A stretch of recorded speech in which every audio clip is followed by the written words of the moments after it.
The views expressed on Science for the People are not necessarily the views of this station, its affiliates, sponsors, or advertisers.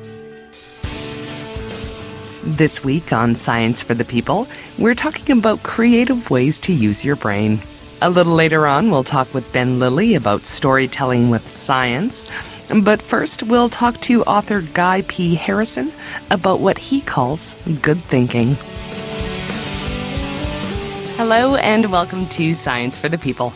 I'm Desiree Schell, and I'm joined today by Guy P. Harrison, award-winning writer and author of a number of books that I've enjoyed, like Think, Why You Should Question Everything, and 50 Popular Beliefs That People Think Are True. He's here today to talk about his newest book, Good Thinking, What You Need to Know to Be Smarter, Safer, Wealthier, and Wiser. Welcome back, Guy. Oh, thank you so much for having me, Desiree. I'm glad to be with you. Now, of course, the obvious first question is, what is good thinking, sir? Yeah, good thinking is sounds positive, doesn't it? Good thinking even has that word good in it. So how can anybody be against it? Good thinking is my umbrella term for understanding at least something, the basics of the human brain, how it evolved, how it's put together, how it functions, how to maintain it. Take care of it with good nutrition, physical activity, lifelong learning, and to use it well in daily life, whether it's shopping, deciding where you want to live, choosing, which car to buy, all these life decisions you make day after day, in and throughout your life. If you're a good thinker, you reduce the error rate. Nobody's ever going to be mistake-free. Not going to happen. But we can significantly reduce the amount of mistakes that we make through our lives. So to sum up, good thinking is my umbrella term for understanding the human brain, all its weird, quirky ways, its unexpected processes, and maintaining it well and using it well in daily life. And I like the phrase good thinking because it just sounds so positive. Who the heck could be against good thinking? Critical thinking scares some people away. They say it's a little too sciencey or something like that. It just feels like something in a philosophy class, so some people aren't really attracted to that critical thinking phrase. And skepticism scares off even more people. They think it somehow means cynicism or, something negative. People who just don't want to believe in anything and don't like anything. They want to tear down stuff. It's completely wrong, of course, but that's the perception many people have. So good thinking, it has the darn name good in it. So how can I have yet to meet a person who said, good thinking, interesting. No, I don't want good thinking. I don't want that. I want bad thinking. Nobody's going to say that. So it's just my attempt to make this whole idea of critical thinking like a scientist, being a good skeptic, all this stuff. It's a way to try to package it and present it in a more digestible, appealing manner to the general public. I approve, obviously. So what's the difference, though, between good thinking and just being intelligent? Well, first of all, one can be extremely intelligent and be a terrible skeptic, a horrible critical thinker. One could be, applying bad thinking with a brilliant mind. I mean, that we see that all the time. That's one of the primary themes in many of my books, especially this one, Good Thinking, is that you can't get yourself into a situation where you feel so confident because maybe you have a high IQ or you're very accomplished academically. You have a graduate degree. So you think, hey, I've arrived. I've done it. I've got a great brain. Therefore, I'm safe. No, you're not. Not at all. Good thinking, being a good skeptic, being a good critical thinker, these things are totally separate from being simply smart, bright, or, like I said, having a great education. See it all the time. It's a different thing. Good thinking it's more of an attitude. It's a skill. It takes courage. You have to apply it. You have to dedicate yourself to it. You have to be willing to question yourself, second guess yourself all the time. You have to be willing to question your most cherished beliefs and hopes. That's required of good thinking. And many millions of very, very intelligent, accomplished people don't do this. I mean, right here, good example. I do a blog thing for Psychology Today.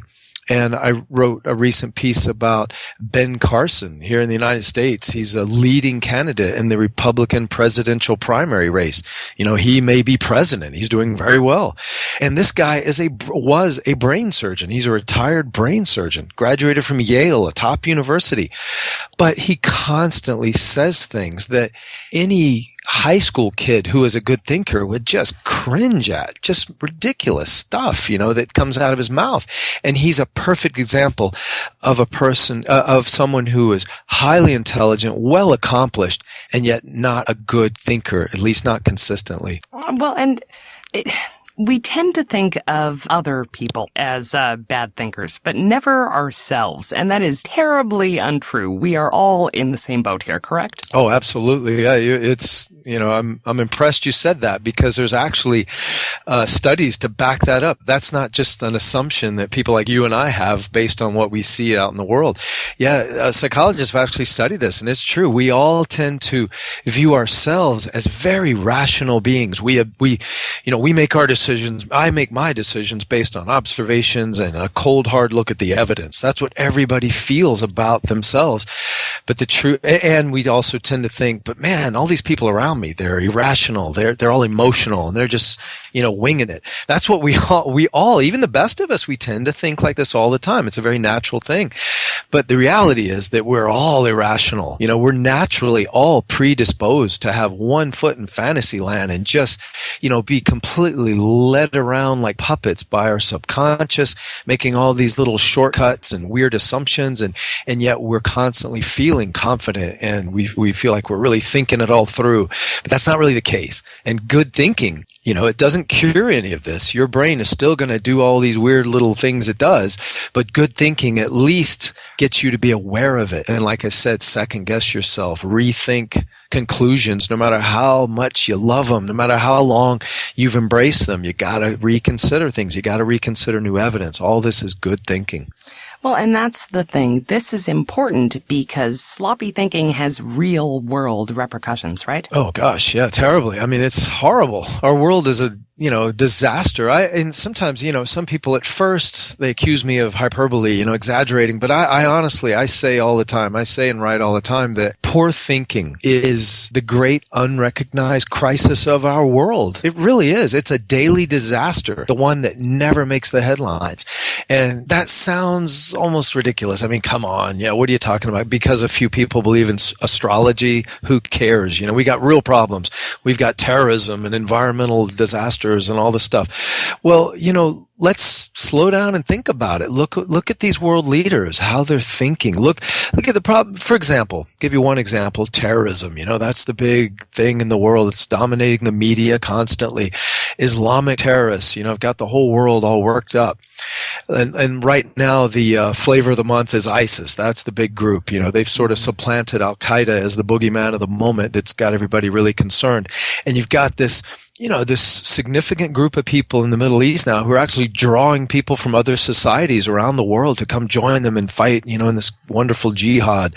And the thing is, I've heard everybody, liberal, conservative, doesn't matter what country, hear all these ideas, these suggestions, these solutions, potential solutions for how to deal with ISIS. Everything from bombs to being nicer to them or giving money to the region, all these kind of things. I never hear the one solution that really gets to the root problem, the core problem, which is bad thinking. Good thinking is what these people need. That's the one thing. Because, just consider this. The leaders of ISIS, okay? These are people who say things in writing and say them, write them and say them. They say that the world is less than 10,000 years old. Evolution is a complete absurd fabrication. They say that the world will end by supernatural. The world as we know it will end by supernatural means very soon, within the next few years, within the next several years, the world will end. And God is going to usher in this new age and all this. This is what the leaders of ISIS maintain.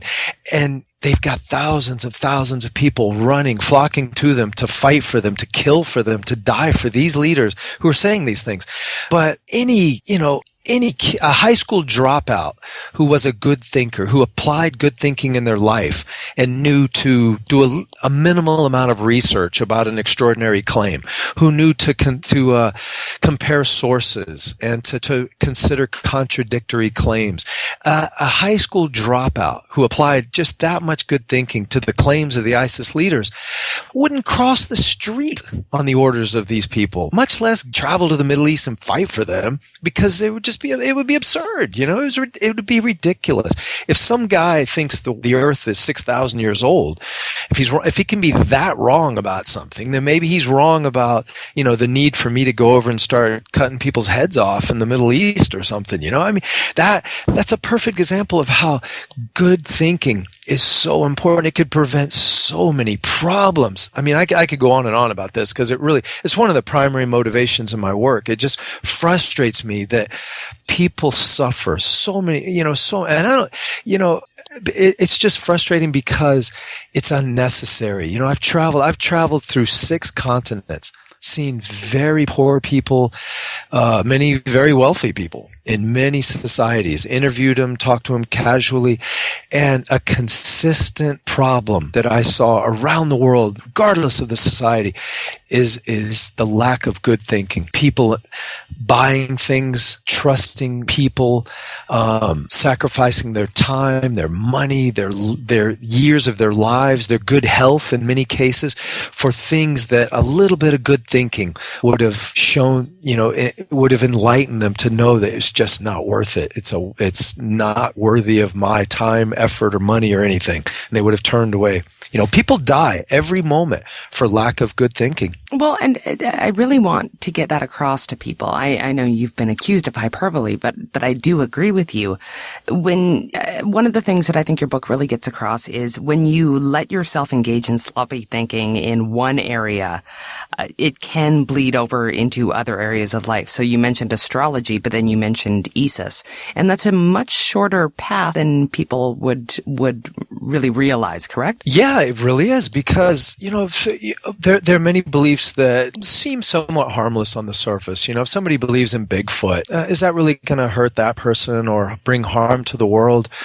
No, but it could lead to something bad. It really could, because if I meet someone who is absolutely convinced that the Bermuda Triangle is the real deal and ships and planes have been getting sucked down into this weird region of the southern Atlantic and northern Caribbean off the coast of Florida, bizarre things are happening there, something supernatural is afoot down there.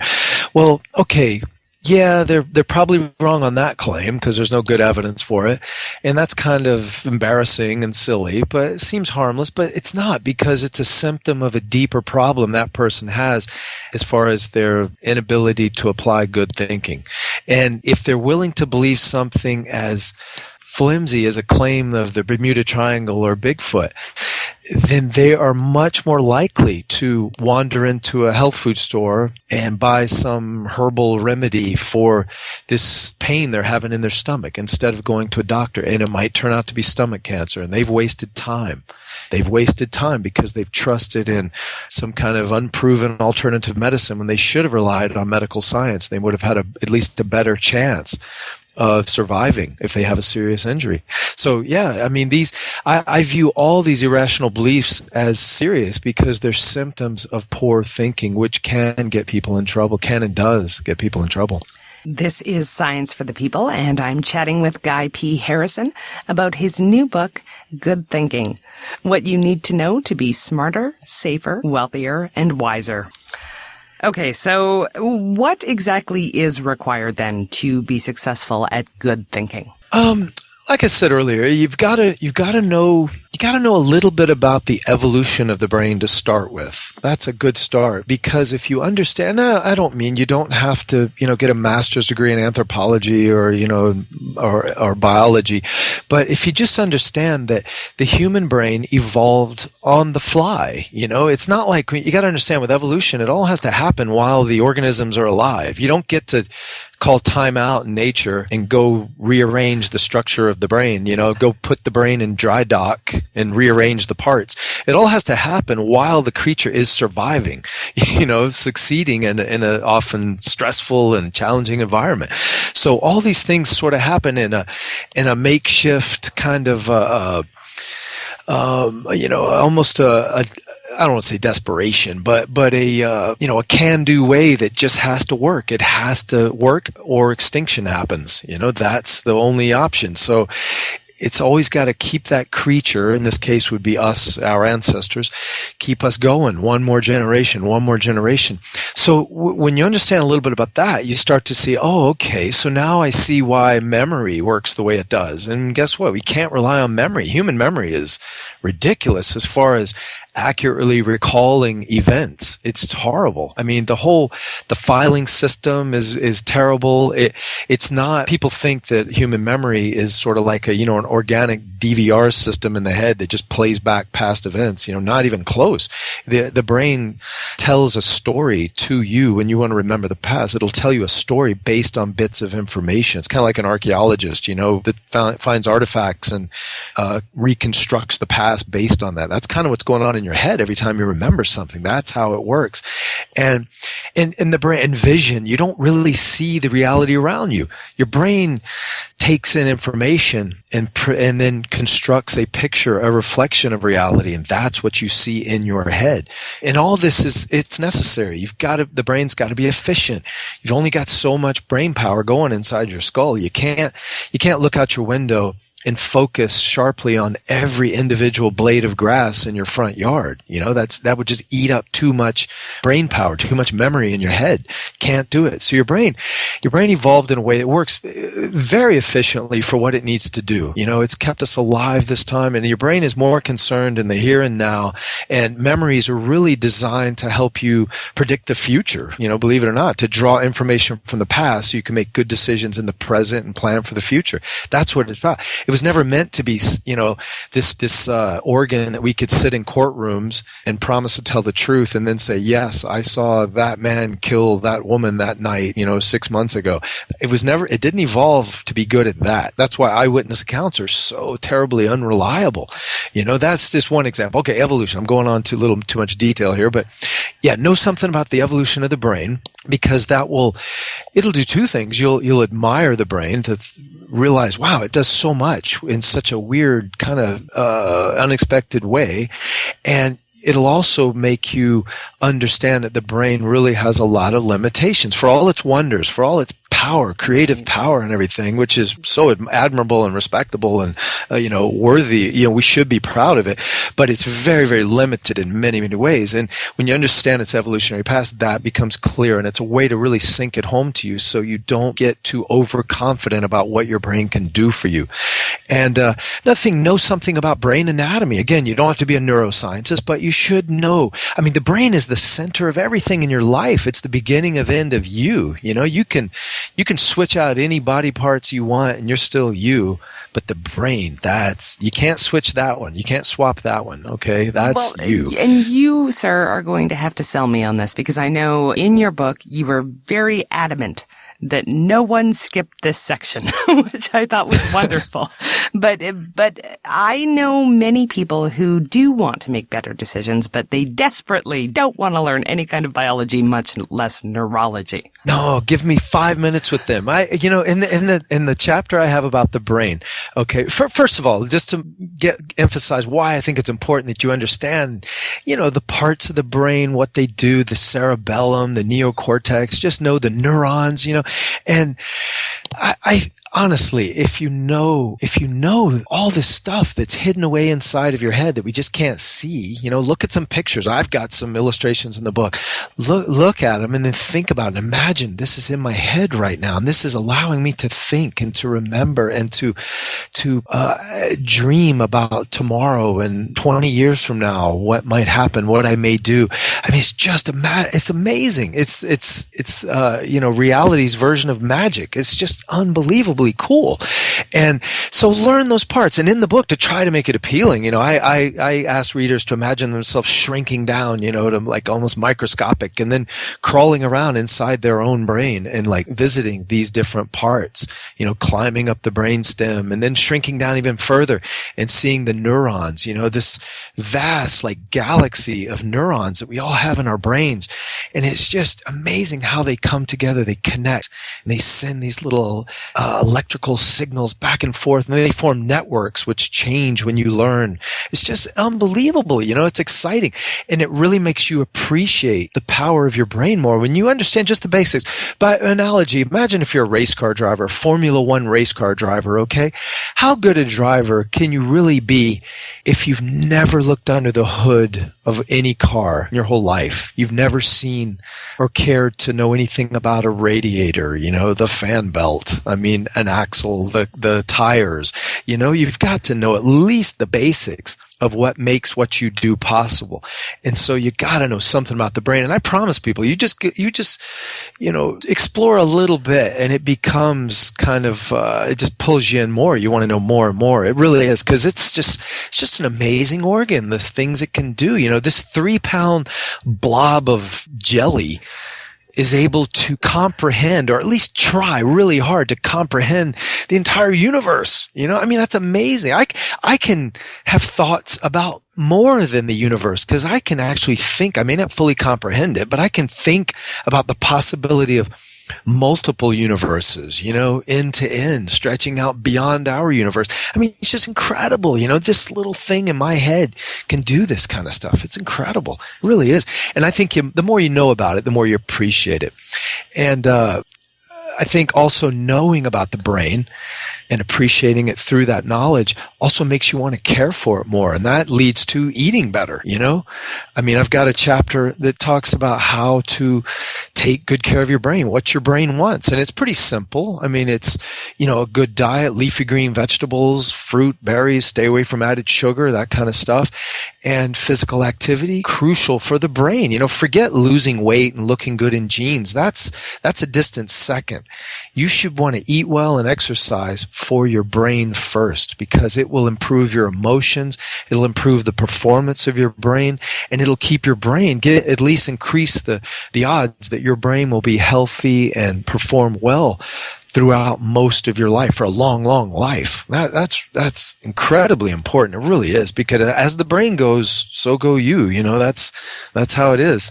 Well, actually, in that section, there was something that I found interesting. Science has found that there are specific best times to do certain kinds of thinking, right?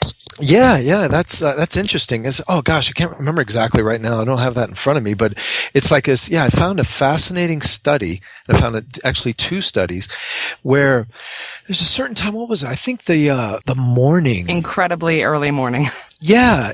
But what's interesting, because I'm hesitant to say this because I don't want to accidentally flip the times and give bad information. But what's interesting is that there's a certain time of day when your brain performs best, but it was more like specific reasoning type tasks, more what we think of office work and, maybe doing your homework and that kind of stuff. But actually what's interesting, there was a time during the day when the brain got a little tired or whatever, a little sluggish and all that, and wasn't really at its best for doing these sorts of tasks. But interestingly, there's a study that found that's the time when your brain can be most creative, when you can really come up with the wild, loopy idea that is really good. And it's something about, they think it's just the brain's kind of slacks up on the inhibitions and lets those crazy thoughts come forward. So it's interesting. You could actually, based on science, schedule your day, do your work on your taxes at the right part of the day, and then, the other appropriate part of the day, write poetry or write your love song or something, I love when books confirm my own biases, because I have always thought that, and I am someone who actually writes interviews for the show at 4 a.m. That is my peak creative time. Absolutely. So thank you for confirming what I already thought. Yeah, cool. You're listening to Science for the People, and we'll be back with more of Guy P. Harrison and his book, Good Thinking, after the break. Science for the People is a weekly radio show and podcast that explores everyday life from a scientific perspective. We are a member of the Skeptic Network, a collection of blogs, podcasts, and video content focusing on science and critical thinking. To find out where Science for the People airs near you, or to listen to past episodes, check out our website at scienceforthepeople.ca. You'll also find links to support us at Patreon, to connect with us on Facebook and Twitter, and to subscribe to the podcast in iTunes. And now, back to the show. Welcome back to Science for the People. I'm Desiree Schell, and my guest is Guy P. Harrison, author of 50 Popular Beliefs That People Think Are True and Race and Reality, What Everyone Should Know About Our Biological Diversity. Today we're taking a look at his newest book, Good Thinking, What You Need to Know to Be Smarter, Safer, Wealthier, and Wiser. Okay, so before the break, we were talking about what was required to be a good thinker. So a general understanding of the evolution of our brains, basic structure of our brains, and our lifestyle's impact on the health of our brain. I would add to that. There's a couple more though. Do it. Couple more important points. You also need to have an awareness of the subconscious mind. And that's where I'm going. You are wonderful. Okay. No, that's perfect. Perfect timing. So okay. Yeah. That's exactly where I'm going, because I think, quite honestly, I think this was my favorite section in the book. So explain how having an awareness of the role of our subconscious is going to help us think well. Yeah, well, most people just have no idea. I mean, and it's not their fault. It's just because it seems so crazy. But 99%, more than probably, I'm sure not more than 99% of our brain's activity is occurring behind a curtain of awareness. It's in this, it's beyond the zone of awareness. I mean, that's crazy when you think about it. Your brain, for example, it never sleeps. When you're asleep, your brain is still cranking away, doing all sorts of stuff. It's filing away memories. It's solidifying, networks, things you learned that previous day, and it's constantly, it never stops doing body maintenance for you. Okay. Keep making sure your heart beats, your breathing, things like that. Somewhat important, I would say. And then, but then here's the part, really important for good thinking. You've got to understand the subconscious mind has a huge, massive impact on your life, your decisions, your behavior, everything. I mean, when you meet a stranger, okay, and you extend your hand to shake hands, now, before you get out the words, "Hi, nice to meet you," your subconscious is already just making, assumption after assumption. Is this person rich, poor, safe, threatening, sexually attractive, ugly, what, and you're making all these things are happening. You're doing an analysis of facial symmetry to determine how much you think, if you think this person is attractive, but also likable, trustworthy. It's weird, and all this is going on. And if you're not aware of it, if you don't realize that your brain is constantly and your brain's not trying to trick you or make a fool out of you or anything like that. Your brain is doing all this stuff to help you, to try to get you through one more moment in your life. It's taking these shortcuts. It's clinging on to whatever data it can find banging around inside your skull. And it's trying to give you good information. The problem is, life today is much more complex than it was 100,000 years ago, 200,000 years ago in prehistoric Africa. Back then it was find food. I'm not saying life was easy then, but it was find food, avoid predators, and that was pretty much it. Right. Now you've got to, you got the job interview, you've got to go on the date, you've got to, oh my gosh, you got to do all this stuff. It's super complex. And our brains aren't really evolved for this kind of stuff, at least not yet. And so you've got to be aware. Good thinking doesn't turn off your subconscious, not at all. You wouldn't want to, because it helps you. It helps you all the time. But what it does, the picture I kind of draw up in the book, in this chapter about the subconscious, just to keep people understand it. Imagine that you are swimming, treading water in the middle of this enormous lake. You can't even see the shore from one side to the other. And you're right in the middle of this lake, and you're blindfolded. so you're kind of like, what's going on here? And you're constantly getting pushed one way, pulled another by the currents. Waves are banging up against you. Every now and then some weird, sea creature comes and shoves you or rubs against your legs. I mean, just all this stuff is going on. And sometimes you make the decision, I want to swim, and you start swimming, but you're really going in reverse because the current, you're swimming into a current that is too strong and you're being pushed back, but you have no idea. And all this is, the lake, that's your subconscious. And the tiny little you in the middle, that's your conscious. That's the conscious you, the aware you. And what I tell people, good thinking, it doesn't take you out of the lake. Not at all. Wouldn't want to anyway. The lake is part of you.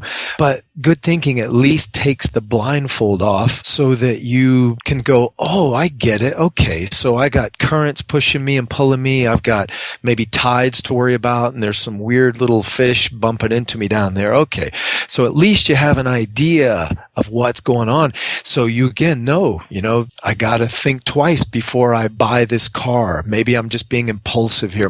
Maybe my subconscious is just, saying, get it. You'll be happy for the next 10 minutes. Get it. Who cares about tomorrow? Get it. No, I got to think it through. So you've got to be aware. You got to take that blindfold off and know that you're in the middle of that lake. And you got to think through your important decisions. Well, taking off that blindfold allows you to see what the implicit biases are that you hold. And you have a lot of material on this in the book.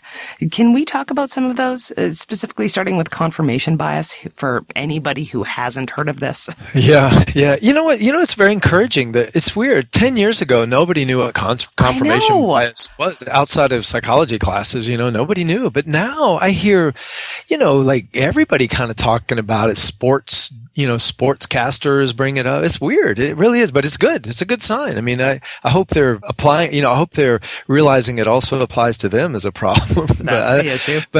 Yeah, but you look at politics, it's just a textbook example, especially in America. It's so polarized, Democrats, Republicans, just everything they do is wrong, everything we do is right. It's just absurd, it really is. But, confirmation bias, just for your listeners, is this natural tendency that we all have, everybody. I don't care who you are, you have it. It's this tendency you have to be attracted to evidence or observations that confirm the assumptions, the beliefs, the conclusions that you've already got inside you. So, you're going to always kind of lean that way. And at the same time, you're going to kind of ignore, forget, dismiss evidence or observations or arguments that contradict the beliefs, the conclusions that you've already got inside. So I always tell people, be careful. Don't just casually say, yeah, that makes sense. I believe it. Be careful, because whatever beliefs, conclusions you allow to set up camp in your brain, that gives them a huge advantage forever, because your brain is going to naturally start supporting them and ignoring things that don't support it. So you got to watch out, and you got to make a conscious effort to really keep an open mind and listen to opposing arguments to the things you believe, the things you are very confident are real and true. You've got to listen to them. You really do.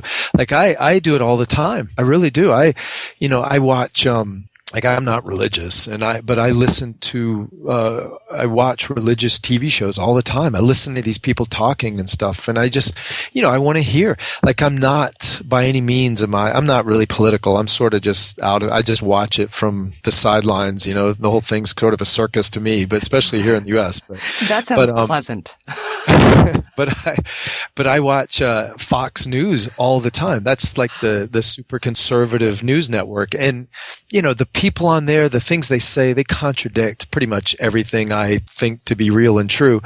But I watch it all the time because I don't want to just be one of these people that, only tunes into the cheerleaders who agree with everything I say, because it's a big mistake, and also it humanizes it. I found this out kind of just without ever thinking it would happen, but it really does humanize when you dedicate yourself to having an open mind, applying good thinking. Part of good thinking is having an open mind.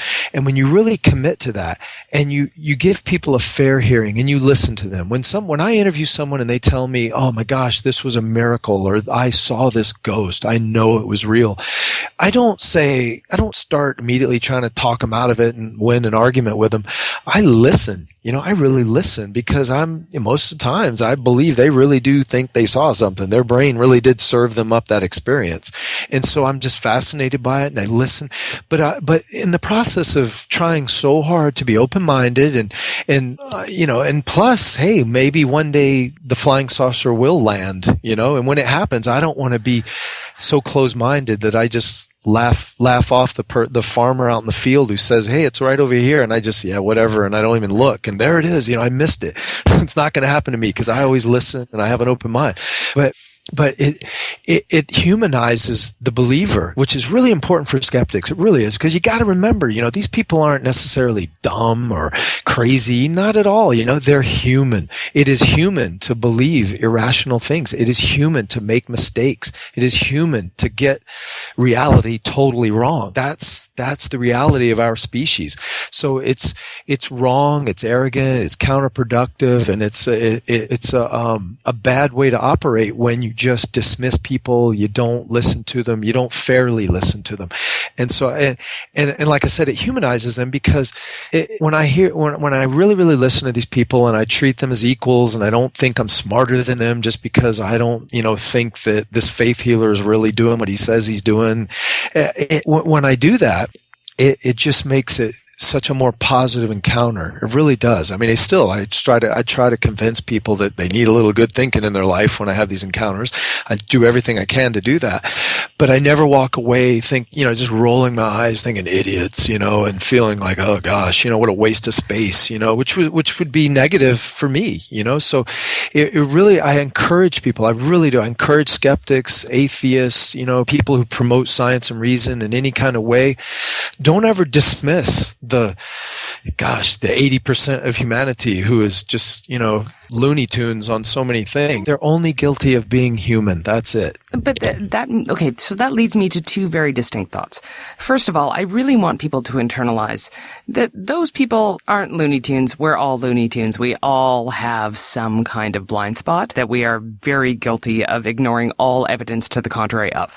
Yep. But second of all, how are we supposed to have conversations in a non-alienating way with people that are exhibiting those kind of traits? Again, knowing that we do that ourselves, but if we happen to notice that these implicit biases are showing in someone else, how do we have that conversation in a way that doesn't make everyone hate us, I guess? Yeah, I give many suggestions in the book, Good Thinking. One, for example, one way that I found to be very effective, I try a flanking maneuver. I don't do a head-on attack in many cases because, again, I know that I'm not just talking to the believer. I'm talking to two people, okay? There's the believer that is aware and conscious, and then there's that subconscious person behind there that's 99% of the brain there. So I always feel like I always, know I'm talking to really two people within the head of this person standing in front of me, and I've got to reach both of them or I've lost. If the subconscious person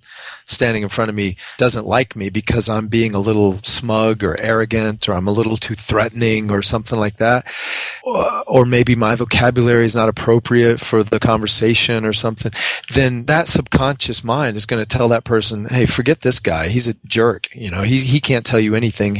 We're not going to learn anything from him. Exactly. Shut down. And so the way one of the techniques, just give one example, one of the techniques I've found to be very effective is that I do a flanking maneuver in which I don't go head on to the person about their particular belief. Say they believe in UFOs. They're a passionate believer in UFOs. They're trying to convince me that they're buzzing us every day. They're everywhere. Aliens are abducting people, on and on. Well, I probably, because that person's clearly committed to their belief, I wouldn't even try to start, debating the lack of evidence and all that stuff with them. I would instead say, wow, that's interesting. Well, gee, that's interesting. Hey, by the way, have you ever looked into this Loch Ness Monster thing? And I would just briefly talk about that a bit. And I would talk about how you can't rely on eyewitnesses, how photographs have convinced so many people and then they turn out to be hoaxes, and how shadows and ripples on a lake can play games with your eyes, with your perception of reality for anyone, and can fool us. And how we love stories, a good story, how the human brain just clings to a great story and wants to believe it. And I would just talk about all these things and then say, shake hands, have a great day, and I'm out of there. And I would hope that I had planted a seed of thought, in their brain that might germinate and actually get them thinking about beliefs more closer to home, the UFO thing. And that's actually been effective. I mean, it's incredible, because I never directly threatened their cherished belief. Exactly. But yet I gave them a really good example of how anyone can be led astray by very understandable ways. It doesn't mean they're dumb or crazy. It just can happen because you're human. And so then they, somewhere, in their own mind, they have to do the work. You can't think for someone.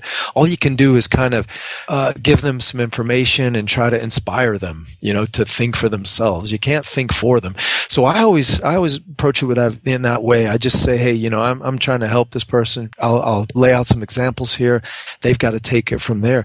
And it does work. It really does work. I mean, it does. It takes time, but it can get people thinking when you do that. And there's also a thing called the backfire effect, which is very disturbing. And that's one reason I don't do too many head-on things if I can avoid it, because it turns out that we all have this, by the way. Sometimes when somebody presents you with evidence that goes against your belief or your conclusion about something, it actually strengthens that belief. Your emotions just gear up and you dig your heels even deeper. So you're actually, many skeptics who go around trying to, argue people out of ghost belief or miracle belief or whatever, they actually are just making these people more passionate believers because they're they're like pounding on the door. So that all these people do is they lock it up tighter, So you got to think about these things. That's the perfect way to put it. Okay, so something that you said in the book that I thought was really important was that a key to being a good thinker is A, having the courage to question everything, but B, to accept the absence of answers. And the former is fairly obvious and also super fun. But what does accepting the absence of answers mean? Yeah, it's a weird thing, but it seems like most of us, if not everyone, is kind of encultured to be really uptight about, the whole concept of I don't know. In school, if you've either got the answer or you need to just shut up and don't say anything, So if you go around saying I don't know, then you're kind of, I guess, labeled an idiot or something. I don't know, but I don't know. But my point with this is that no, you should embrace the concept of I don't know because there's power in it. It's a beautiful thing. It's a starting point. It's also honest, by the way. We have so many people running around this planet right now pretending to know things they do not know, and it causes all sorts of problems. So first of all, I don't know is honest, and we should all be honest, at least with ourselves. Okay, so if you don't know something, say I don't know. Religion is such a glaring example of this, where something weird will happen, some unexplained thing, and it gets labeled a miracle immediately, just because nobody can answer it, at least at the moment. Nobody can explain it, or at least the people in that particular situation can't explain it. And so they immediately start pretending that they know that it was a supernatural event, the hand of some god. And this is a terrible way to operate. It really is. You've got to say, I don't know, when you don't know. And then you don't stop there. Use it as inspiration, motivation to keep working the problem, keep seeking answers. Maybe you will find the answer.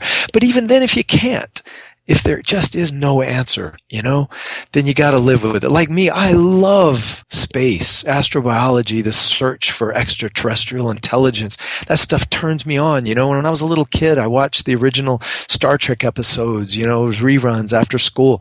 I love the idea of life in space, intelligent life out in space. Turns me on like nothing else. But I'm not so dishonest, and I'm not so desperate. I'm not so in love with the idea that I'd be willing to pretend to know it. I think the odds are great. There probably is intelligent life out there somewhere in this huge universe, but I don't know. And the sad fact is I may, have to live out the rest of my life and never get that answer. And that will kind of be sad. I hope somebody finds something before I die. But if it doesn't happen, then it just doesn't happen. I got to live with that. That's part of being a grown-up. It's part of being mature. It's honest. It's good thinking. You can't pretend to know things you don't know.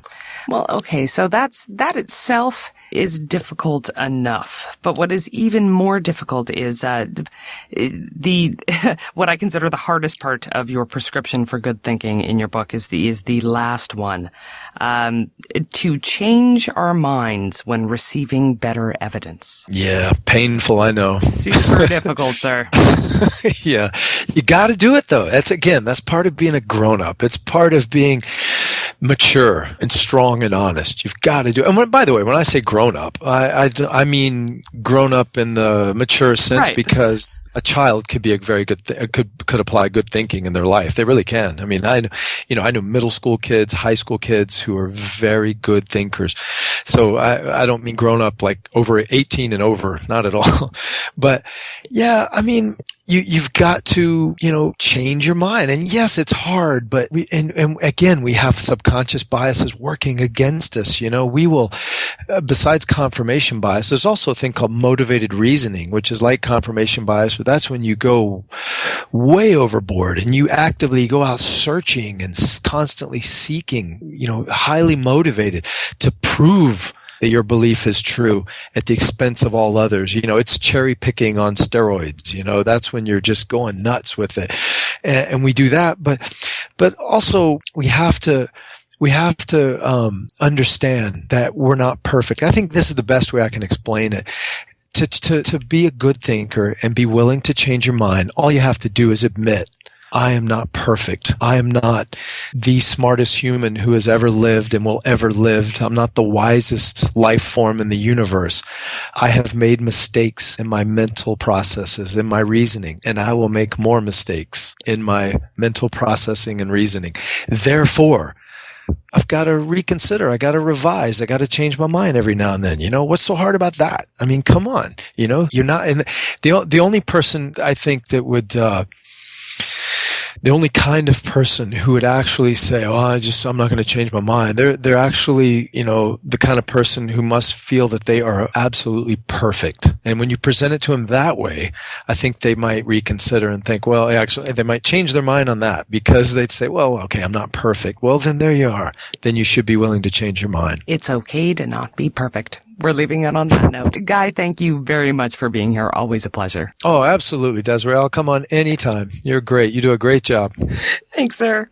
And that was Guy P. Harrison and his book, Good Thinking, What You Need to Know to Be Smarter, Safer, Wealthier, and Wiser. And we'll link to it on our site at scienceforthepeople.ca. Up next, we have Rochelle Saunders' interview with Ben Lillie about how you can incorporate science into your stories. Stay tuned. Every week on Science for the People, we take the latest in scientific progress and relate it to people, our friends, our families, our communities, and our society. And we give researchers, authors, and journalists the time to talk in depth about what matters to them. If you love science but aren't satisfied with sound bites, join us again next week for Science for the People on your local radio station or anytime online at scienceforthepeople.ca. Welcome back to Science for the People. I'm Rochelle Saunders. With me is Ben Lillie. Ben is a high-energy particle physicist who left the ivory towers for the wilds of New York's Theater District. He's the co-founder of the traveling live show and podcast called The Story Collider. He now writes and performs stories about science and being a scientist, and is a Moth Story Slam champion. Ben, it's good to have you back. Hey, thank you. Okay, so for anybody listening who doesn't know what The Story Collider is, what is The Story Collider? It's a show and podcast, as you said, where we have people tell true personal stories about science in their life. So the idea is that we want to hear stories about science that aren't necessarily about the research, although it comes in a lot. But we're interested in the moments of when science has affected people, when it's changed their lives, when it's affected their relationships or their view of the universe, or been an important moment in some way. So we took inspiration from there's a great organization called The Moth, where they have people get up and tell a 10-minute story from their life, live on stage without notes in front of an audience. And we thought we should do that, but have the stories be about science, because that's a way to look at science that really people aren't doing very much, and we thought would be really good to explore further.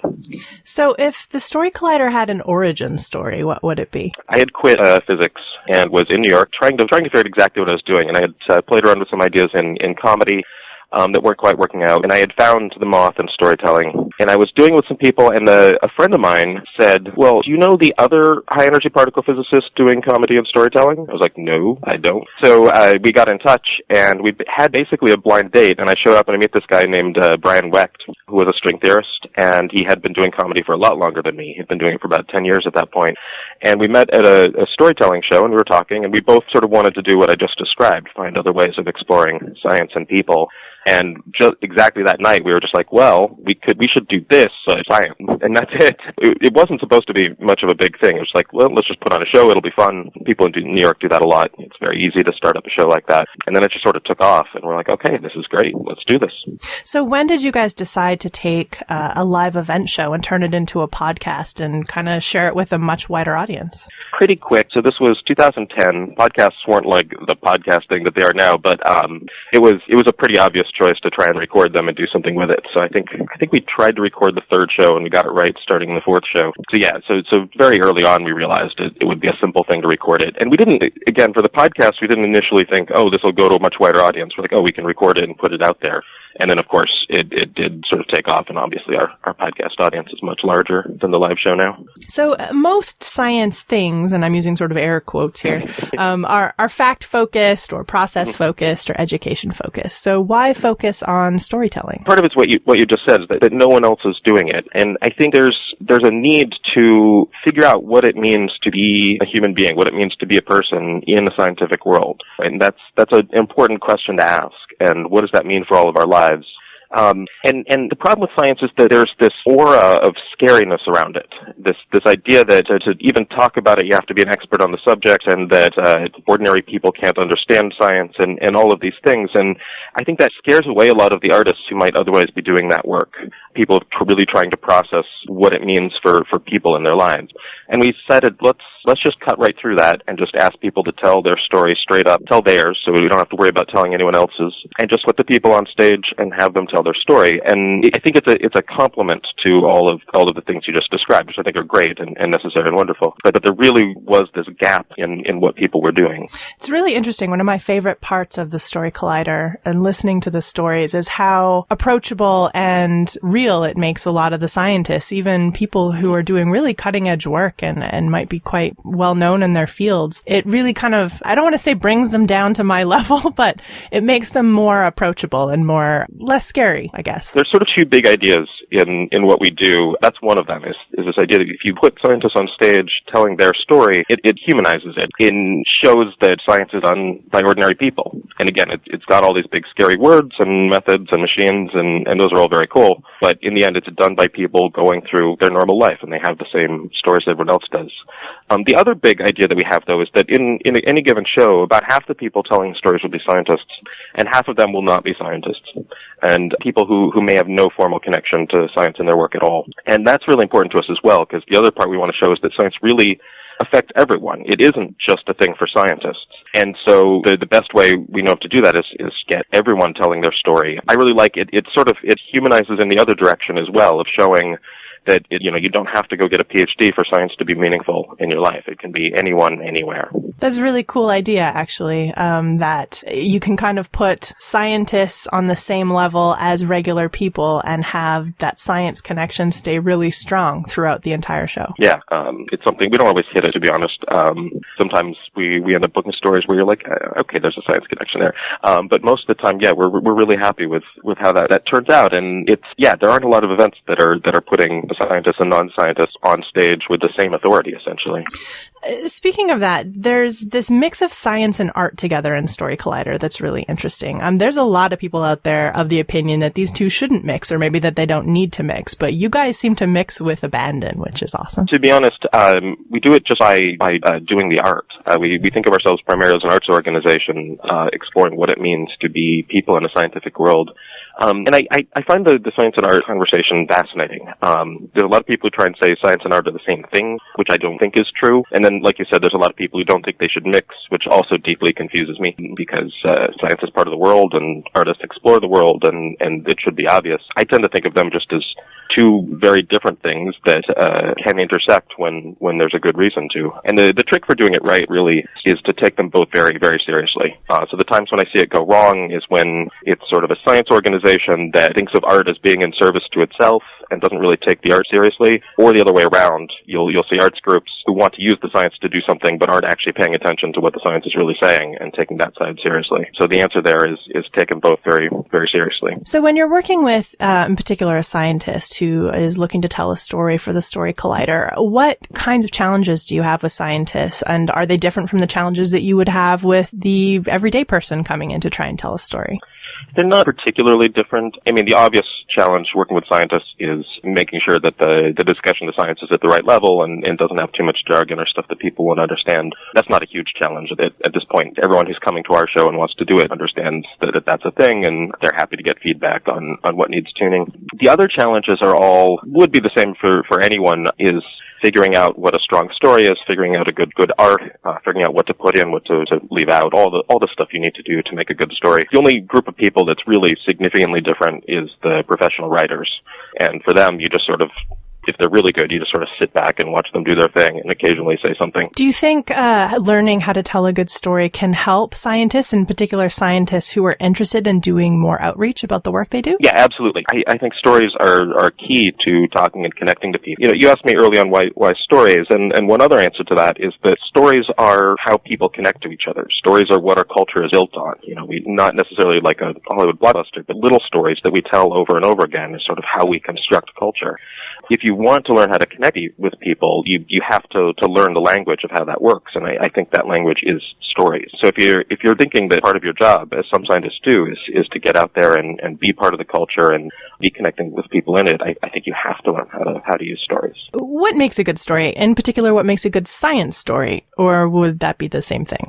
Broadly, it's the same thing. So at the first order of approximation, it's the same thing. You want something with a beginning, a middle, and an end, and you want an arc where something changes in between, something meaningful changes in between. That's a story. The trick with science stories is first of all finding a moment that's actually meaningful, that's connected to the science, and that can be challenging sometimes. And then, of course, the other problem is that at higher levels of approximation, what makes a good story, one of the things that goes into it, of course, is the pacing and how you're moving events along.